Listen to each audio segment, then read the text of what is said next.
অবশেষে মৌসুমী আইল্যান্ডে বেলা তখন প্রায় 2:30। নদী পার হয়ে যখন অবশেষে মৌসুমী দ্বীপে পা রাখলাম, মনে হলো যেন এক নতুন জগতে এলাম। শহরের কোলাহল পেরিয়ে একেবারে নিস্তব্ধ অথচ জীবন্ত এক স্বপ্নদ্বীপ।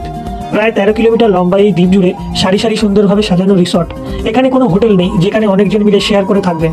প্রতিটি রিসর্টই স্বতন্ত্র, একটু নির্জন, আর তাতেই এর সৌন্দর্য। রিসর্টগুলোর মধ্যে কিছু টেন্ট, কিছু কটেজ, আবার কিছু পাকা ঘর রয়েছে।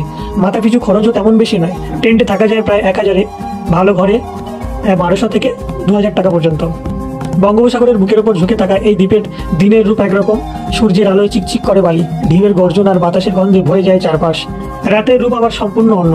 অন্ধকারে শুধু ঢেউয়ের শব্দ, আর দূরে ঝিলমিল করছে রিসর্টের আলো। বড় সি বিচ না থাকলেও এখানে স্নান করার মতো জায়গা আছে।